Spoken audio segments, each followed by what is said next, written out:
UCB সংবাদ শিরোনাম। সরকার বিরোধী সর্বাত্মক আন্দোলনের পরিকল্পনা করছে বিএনপি। স্থায়ী কমিটির পরবর্তী বৈঠকে চূড়ান্ত করা হবে কর্মসূচি।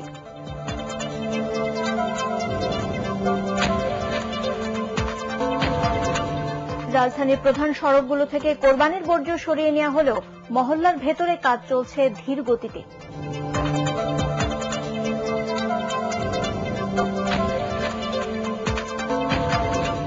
বেশি দামে চামড়া কিনে বিক্রি করতে গিয়ে হিমশিম খাচ্ছেন ক্ষুদ্র ও মৌসুমী ব্যবসায়ীরা।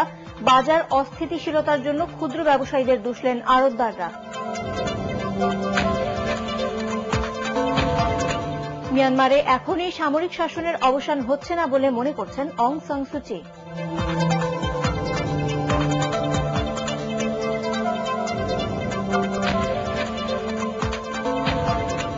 এবং এশিয়ান গেমস ক্রিকেটের ফাইনালে উঠল বাংলাদেশ মহিলা ক্রিকেট দল।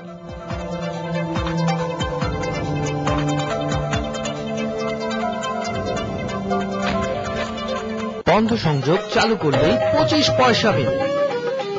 রবি শুনছিলেন শিরোনাম, এবারে বিস্তারিত। কঠোর কর্মসূচি দিয়ে সরকারের বিরুদ্ধে সর্বাত্মক আন্দোলন করার চিন্তা করছে বিএনপি। দলের পরবর্তী স্থায়ী কমিটির বৈঠকে কর্মসূচি চূড়ান্ত করা হবে।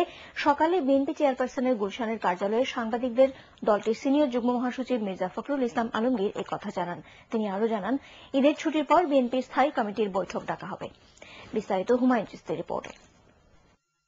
মির্জা ফখরুল জানান, বেগম খালেদা জিয়াকে বাড়ি থেকে বের করে দিয়ে মূলত বিরোধী দলকে দমন করার ষড়যন্ত্র করছে সরকার। তাই তার দল এই দফাতে সরকারকে আর কোনো ছাড় দিতে চায় না। তিনি জানান, বিএনপির এবারের আন্দোলনে গ্যাস, বিদ্যুৎ, পানি সমস্যা ছাড়াও বিরোধী দলের নেতাকর্মীদের উপর হামলা, মামলা, খুন নির্যাতনের বিষয়গুলো নিয়ে আসা হবে। এই সরকারের বিরুদ্ধে একটা আপনার অল আউট মুভমেন্ট ছাড়া আর কোনো বিকল্প নেই। আমাদেরকে এটা একটা পূর্ণভাবে সামগ্রিক সর্বাত্মক আন্দোলনে যেতে হবে, গণতন্ত্রকে রক্ষা করার স্বার্থে, দেশকে রক্ষা করার স্বার্থে। কোথাও আমরা কোনো ছাড় দেব না, কোনো ছাড় আমরা দেব না। মির্জা ফখরুল আরও জানান, সরকার বিরোধী আন্দোলনের কর্মসূচিগুলো কি হবে তা চূড়ান্ত হবে ঈদের ছুটির পরপরই দলের স্থায়ী কমিটির বৈঠকে। আমরা লং মার্চেও যেতে পারি, রোড মার্চেও যেতে পারি, জেলায় জেলায় জনসভা। এটা পরিবর্তিত পরিস্থিতি বিশ্লেষণ করা হবে, যেটাকে অ্যানালাইসিস বলা হয়। আপনার অ্যানালাইসিস করে যেটা সঠিক সিদ্ধান্ত মনে করবেন স্ট্যান্ডিং কমিটি, সেই সিদ্ধান্তটি তারা নেবে। বিএনপির এই নেতা আরো মনে করেন, অল্প সময়ের ঘোষণায় 14 নভেম্বর হরতাল ডেকে কোনো পিকেটিং ছাড়াই সফল হওয়া রাজপথের আন্দোলনে বিএনপির প্রতি মানুষের সমর্থনের প্রমাণ দিচ্ছে। হুমায়ুন চিস্তি, এটিএন বাংলা, ঢাকা। নগরের প্রধান সড়ক থেকে সরিয়ে ফেলা হলেও কোরবানির বর্জ্য এখনো পড়ে আছে পাড়া মহল্লার অলিতে গলিতে, আর এতেই নাভিশ্বাস অবস্থা অধিকাংশ নগরবাসীর। ঢাকা সিটি কর্পোরেশন কর্তৃপক্ষ জানিয়েছে, কোরবানির পশুর হাটের বর্জ্য ছাড়া বাদবাকি সব আজকে সরানো হবে। আরো জানাচ্ছেন এস এম মহিউদ্দিন। পুরনো ঢাকার জিন্দাবাহার লেন ঈদের একদিন পরেও গলি থেকে বর্জ্য সরিয়ে না নেয় সিটি কর্পোরেশনের কর্মকর্তারা মহল্লাবাসীর তোপের মুখে পড়েন। এভাবেই বর্জ্যের দুর্গন্ধে ঈদের আনন্দ অনেকটাই মাটি হয়ে গেছে বলে আক্ষেপ করলেন অনেকে। হোন্ডা সহকারে ফ্যামিলি বাচ্চা সহকারে পড়ে গেছে। এই ধরনের একটা শীর্ষণী মহল্লার ভিতরে কেমন দেখা যায় আপনারাই বলেন। আজকে ঈদের 2 দিন গেছে আপনার, এখন তো সরকারের কর্মকর্তা দেখতেছেন আপনার। মানুষ চলাফেরা করতে পারে না, তারপর দুর্গন্ধ, ঘরে থাকা যায় না। ময়লার পানি আর আপনার গোবরে পাড়ায় বিলানা যায় নামাজ পড়তে হয়েছে। অবশ্য অলিগলির বাইরে নগরীর প্রধান সড়কগুলোতে পুরো দমে চলছে বর্জ্য সরানোর কাজ। শুধু বর্জ্য সরানোই নয়, স্যাভলন পানি দিয়ে রাস্তা ধুয়ে ফেলার কাজও করছে কর্পোরেশনের পরিচ্ছন্ন কর্মীরা।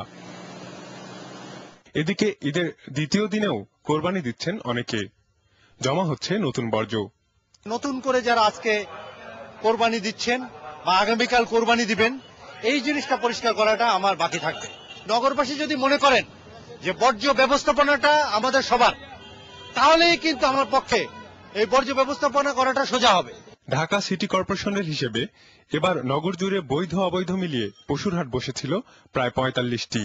কর্পোরেশনের কর্মকর্তারা জানান, গাবতলী হাট ছাড়া অন্য সব হাটের বর্জ্য সরিয়ে ফেলতে সময় লাগতে পারে শনিবার পর্যন্ত। S M Mohiuddin, ATN Bangla, Dhaka. বেশি দামে চামড়া কিনে এখন তা বিক্রি করতে গিয়ে হিমশিম খাচ্ছেন ক্ষুদ্র ও মৌসুমী ব্যবসায়ীরা। আর ব্যবসায়ী সংগঠনগুলো একমত হয়ে দাম ঠিক করে দিলেও অযৌক্তিকভাবে তা বাড়তি দামে কিনে চামড়ার বাজার অস্থিতিশীল করার জন্য ক্ষুদ্র ব্যবসায়ীদের দুষলেন আড়তদাররা। মোর্শেদ আলম জানাচ্ছেন বিস্তারিত। ব্যবসায়ীদের হিসাবে ৪৫ থেকে ৪৭ লাখ পশুর চামড়া বাজারে আসে গত ঈদ উল আজহায়। আর সরবরাহ ভালো থাকায় অন্তত ২০ থেকে ২৫ ভাগ বেড়ে এবার তা ৬০ লাখ ছাড়িয়ে যাবে। ঢাকার পোস্তা এবং হাজারীবাগের ব্যবসায়ীরা জানালেন, নিয়ম না মেনে বাড়তি দামে কেনায় ক্ষুদ্র ব্যবসায়ীদের কাছ থেকে চামড়া কেনা আপাতত কমিয়ে দিয়েছেন তারা। আমাদের বিদেশের সাথে ব্যবসা, আমাদের এজেন্সিরা আমাদের যেটা রেট দিবে সেই রেটে তো আমরা কিনবো। তারা রেট জানে না, বছরে একবার বিদেশ থেকে টাকা পাঠায়, সেই টাকাতে তারা উল্টা পুল্টা চামড়া কিনে পোস্তা এসে বেচতে পারে না, আমাদের ব্যবসা তারা নষ্ট করে।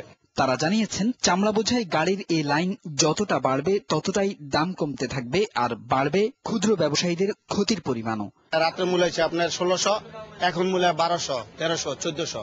এখন মনে হয় সরকার যে রেট দিচ্ছে এই রেটের তেনে অনেক আমরা লোকসান খাইছি। গত বছরের থেকে আমরা 25 থেকে 30% চামড়ার মূল্য বৃদ্ধি করেছি। আমাদের বেঁধে দেওয়া দামের ভিতরে যদি তারা দেয় তাহলে আমরা ক্রয় করব। এর অধিক হয় তাহলে আমরা আন্তর্জাতিক বাজারে এই চামড়া আমরা বিক্রি করতে পারবো না। তবে ব্যবসায়ীদের আশা, দাম যাই হোক চামড়া কেনা বেচায় আগামী ১ মাস জমজমাট থাকবে ঢাকার পোস্তা আর হাজারীবাগের এসব আড়ত। বুধবার বিকেল থেকে এভাবেই চামড়া বোঝাই কয়েকশো ট্রাক বিক্রির অপেক্ষায় ঠায় দাঁড়িয়েছে ঢাকায় চামড়ার সবচেয়ে বড় বাজার পোস্তার অলিগলিতে। তারপরও ব্যবসায়ীরা বলছেন, দূরের জেলাগুলো থেকে এখনো চামড়া আসাই শুরু হয়নি, আর সেসব চামড়া সীমান্ত এলাকা দিয়ে পাচার হয়ে যাওয়ার আশঙ্কা করে তা ঠেকাতে ওইসব এলাকায় নজরদারি বাড়ানোর অনুরোধ জানিয়েছেন ব্যবসায়ীরা। মোর্শেদ আলম, এটিএন বাংলা, পোস্তা, লালবাগ, ঢাকা।